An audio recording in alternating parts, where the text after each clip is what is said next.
ngayon ang problema, nadapa ata ang Marcos. Hindi ko alam kung sinasadya o hindi, pero baka meron silang inaasahang outcome dun sa pagkakahuli kay Duterte na hindi sumunod sa plano. Baka ang ine-expect nila dahil dun sa dami ng outcry, akala ata nila magkakagulo pag hinuli. Ngayon, may pagkakataon na sila para makapag-propose ng martial law. Ito ang problema, hindi nagkagulo. Pumayag yung matanda. Inamon talino. Naalala nyo pa ba yung panahon? Paano nyo nakilala si Duterte? Nakilala nyo. Pero paano nyo nakilala? Mababalikan nyo pa ba? Wala na rin nakakaalala kung paano nangyari. May mga lumabas minsang panahon ng mga documentary tungkol sa Davao. Kung gaano kalinis ang Davao, gaano kaganda ang Davao, gaano kayaman ang Davao. Yung influence na yun tungkol sa Davao, naimbudo sa isang grupo, si Duterte.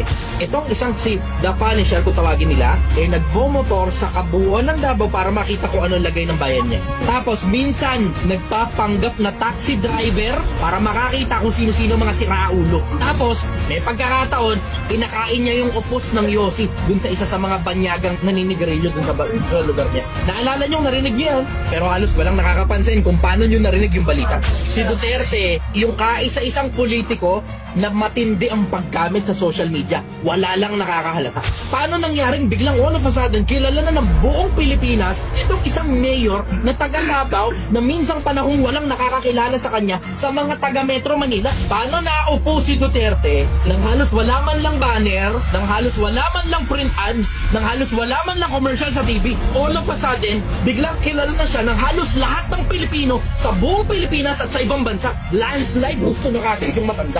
Hindi nyo nare-realize walang masyadong nag-iisip na hindi biro ang taba ng utak ng matanda para bigla na lang from being a mayor, gusto na siya ng buong Pilipinas. Hindi ganyan ang pagkakilala ng mga Pilipino sa ibang mga politiko. Isipin mo landslide votes kay Duterte. Tapos kinuha mo yung matanda, tapos pumayag siya. Kasi kabahan ka na, pumayag yung matanda. Ang lintik at talino nun, pumayag siyang basta na lang siyang nakuha.